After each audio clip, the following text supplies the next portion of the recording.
دنیا کے سب سے زیادہ پاورفل اور گریٹسٹ جنرل، ایک ایسے جنرل جنہوں نے اپنی پوری زندگی میں اپنی کسی بھی جنگ میں نہیں ہارے، ایک ایسے جنرل جو دنیا کے سب سے زیادہ ٹاپ آف لسٹ جنرلز میں سے ایک ہے، حضرت خالد بن ولید رضی اللہ تعالی عنہ۔ وہ اتنے زیادہ گریٹسٹ واریر تھے کہ یہاں تک کہ مسلمان ہونے سے پہلے بھی وہ جنگ احد میں مسلمانوں کو ہرا چکے ہیں، کیونکہ وہ مسلمان ہونے سے پہلے ہی بہت زیادہ پاورفل اور طاقتور تھے، اور پھر اسلام قبول کرنے کے بعد وہ ایک بہت اچھے واریر بنے۔ جیسے حضرت خالد بن ولید رضی اللہ عنہ نے اسلام قبول کیا تو نبی پاک صلی اللہ علیہ وسلم نے انہیں ایک ٹائٹل دیا، سیف اللہ کا ٹائٹل، یعنی اللہ تعالیٰ کی تلوار۔ وہ اتنے زیادہ گریٹسٹ واریر بنے اور اس قدر ان کی پلاننگز اچھی ہوتی تھی کہ آج تک ان کا کوئی بھی پلان فلاپ نہیں ہوا، اس لیے نبی پاک صلی اللہ علیہ وسلم نے انہیں سیف اللہ کا ٹائٹل دیا تھا۔ لیکن ایک ایسا جنرل جس نے ہمیشہ مسلمانوں کا سر فخر سے اونچا کیا ہے اور اپنی کسی بھی جنگ میں دشمنوں سے ہارا نہیں، پھر آخر انہیں ان کی پوزیشن یعنی آرمی چیف کے عہدے سے کیوں ہٹایا گیا اور ان کو ہٹانے والا کون تھا؟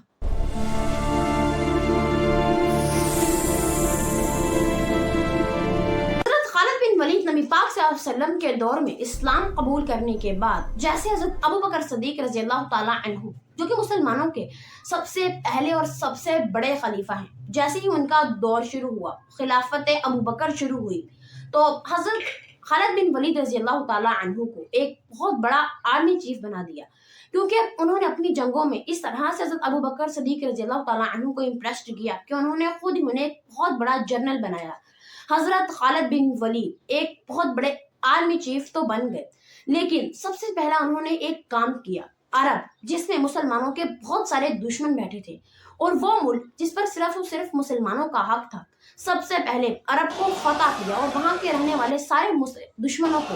ہار دے دی۔ اور اس کے بعد جیسے ہی وہ واپس آنے لگے تھے، تب حضرت ابوبکر صدیق رضی اللہ تعالیٰ عنہ کے آرڈر پر وہ وہیں سے واپس پرشینز کی طرف چلے گئے، اور حضرت ابوبکر صدیق رضی اللہ عنہ کے آرڈر پر انہوں نے وہاں پر جا کر جنگ شروع کی، کیونکہ پچھلے کئی سال سے مسلمان پرشین سے مسلسل ہار رہے تھے۔ لیکن جیسے حضرت خالد بن ولید وہاں پہنچے تو انہوں نے سارے دشمنوں کو پھر سے ہرا دیا اور پرشینز کے کافی سارے علاقے فتح کر لیے، اور دوسری طرف حضرت ابوبکر صدیق رضی اللہ تعالیٰ عنہ نے ایک اور بہت بڑی فوج تیار کی اور دوسری طرف رومنز کی طرف روانہ کر دی۔ یہ فوج حضرت خالد بن ولید کی فوج سے بہت زیادہ بڑی تھی، لیکن اس کے باوجود وہ فوج رومنز کو نہیں ہرا پائی اور مسلمان وہاں پر ہار گئے۔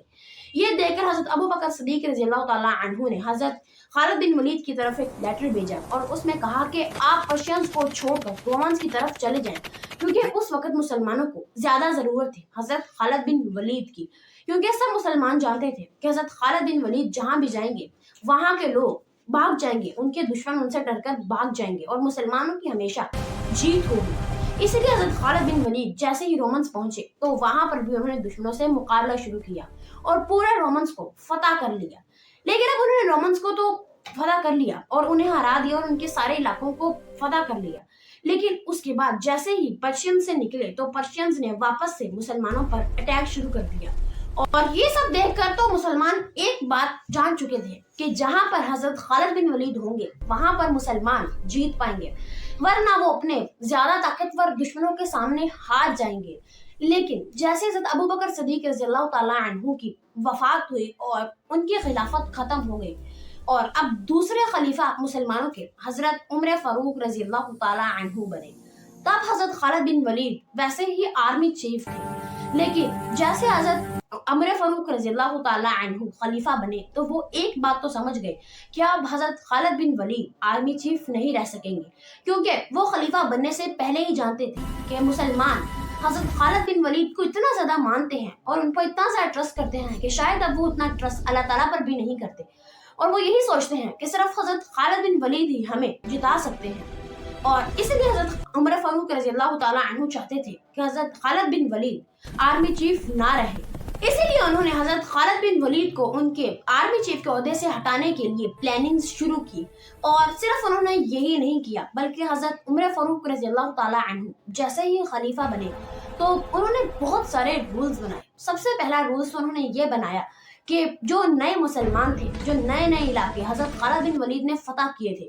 انہوں نے ان سب کے گورنرز چینج کر دیا اور نئے گورنرز بنائے۔ اس کے علاوہ انہوں نے بہت سارے سیکرٹ ایجنٹ، بہت سارے جاسوس ان سب گورنرز کے پیچھے پیچھے چھوڑ دیے، تاکہ ان سب کی اچھی اور بری ساری حرکتوں پر یہ ایجنٹ غور کرے اور اس کے بعد ان سب کی حرکتوں کے بارے میں حضرت عمر فاروق رضی اللہ تعالیٰ عنہ کو ان کی رپورٹ کرے۔ اور اس کے علاوہ انہوں نے بہت سارے رولز نئے بنائے، اور تب پہلی مرتبہ اسلام کی پولیس بھی بنائی گئی، اور وہ حضرت عمر فاروق رضی اللہ تعالیٰ عنہ نے ہی بنائی۔ اور اس کے علاوہ انہوں نے ہر علاقے میں ایک ایک عدالتیں بنائی، اور ان کی سب سے بڑی عدالت یعنی سپریم کورٹ مدینہ میں تھی، اور ان کے بہت سارے ججز بھی بنائے، جن میں سب سے بڑے جج تھے حضرت علی رضی اللہ تعالیٰ عنہ۔ انہوں نے اتنا یہاں جسٹس قائم کیا کہ اب ہر طرف انصاف تھا۔ ایک رول بنایا اور سارے گورنرز کی طرف ایک لیٹر بھیجا اور سب لوگوں سے کہا کہ آج سے ایک نیا رول ہے کہ کوئی بھی گورنر، کوئی بھی جنرل، کوئی بھی فیصلہ لینے سے پہلے، کوئی بھی ڈیسیجن لینے سے پہلے سب سے پہلے مجھے مدینہ میں خلیفہ کو بتائے گا اور اس کے بعد بھی کوئی فیصلہ کرے گا۔ لیکن حضرت ابو بکر صدیق رضی اللہ تعالیٰ عنہ کے دور میں ایسا کوئی رول نہیں تھا، کیونکہ اس وقت موبائلز نہیں تھے اور نہ انٹرنیٹ تھا۔ اس لیے اگر خط کے ذریعے وہ اپنے خلیفہ کو ہر چیز کی رپورٹ کرتے تو ان کی جنگ بہت سلو ہو جاتی، ان کی فوج بہت پیچھے رہ جاتی۔ اس لیے اب حضرت عمر فاروق رضی اللہ تعالیٰ عنہ کو اس بات سے کوئی مطلب نہیں تھا کہ مسلمانوں کی سپیڈ بھلے ہی کم ہو جائے، لیکن کوئی بھی چیز رانگ طریقے سے نہیں ہونی چاہیے، بلکہ ہر چیز کی رپورٹ انہیں ہو کر ہی وہ کام ہوگا۔ لیکن جیسے ہی انہوں نے ایک خط حضرت خالد بن ولید رضی اللہ تعالیٰ عنہ کی طرف بھیجا کہ آپ کو بھی اب ہر کام کرنے سے پہلے مجھ سے پوچھنا ہوگا، اپنا ہر ڈیسیجن مجھے بتانا ہوگا، اس کے بعد اگر میں آپ کو اجازت دوں تو آپ کوئی بھی کام کر سکتے ہیں۔ یہ لیٹر انہوں نے جیسے ہی حضرت خالد بن ولید کی طرف بھیجا تو حضرت خالد بن ولید نے یہ لیٹر پڑھتے ہی کہا کہ نہیں، میں ایسا بالکل نہیں کروں گا،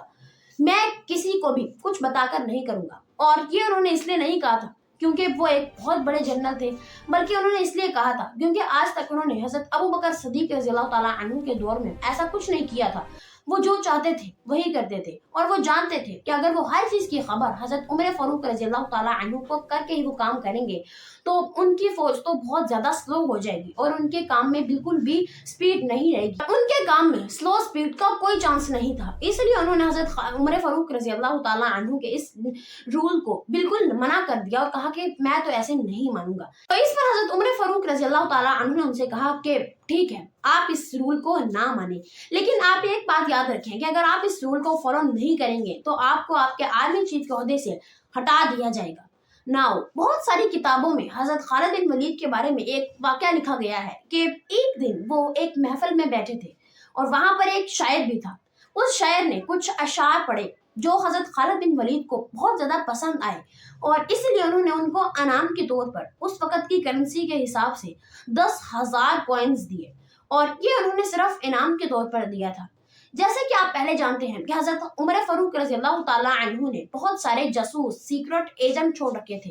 اور ایک ایجنٹ جو حضرت خالد بن ولید کے پیچھے تھا وہ اس محفل میں بیٹھا تھا اور کسی کو نہیں پتا تھا کہ وہ سیکرٹ ایجنٹ اسی محفل میں ہے۔ اس لیے جب اس جاسوس نے حضرت خالد بن ولید کی اس حرکت کو دیکھا اور انہوں نے حضرت عمر فاروق رضی اللہ تعالیٰ عنہ کو اس کے بارے میں بتا دیا۔ جیسے کہ حضرت عمر فاروق رضی اللہ تعالیٰ عنہ نے یہ سب سنا تو انہیں بہت زیادہ غصہ آیا اور وہ بہت ناراض ہوئے۔ اس لیے انہوں نے ایک لیٹر لکھا، اور وہ لیٹر انہوں نے ایک اور بہت بڑے آرمی چیف حضرت ابو بن عبیدہ کی طرف بھیجا، اور اس میں لکھا کہ خالد بن ولید سے کہو کہ اگر تو اس نے یہ شاعر کو انعام اپنی پاکٹ سے دیا ہے، یعنی اپنے پرائیویٹ مال سے دیا ہے، تو پھر اس نے فضول خرچی کی ہے، اور فضول خرچی کو تو اسلام میں منع کیا گیا ہے۔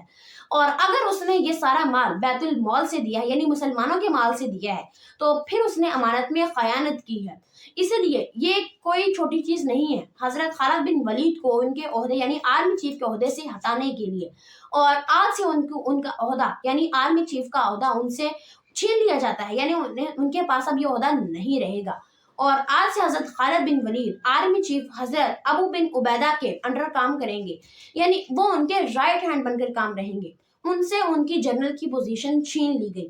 ان کو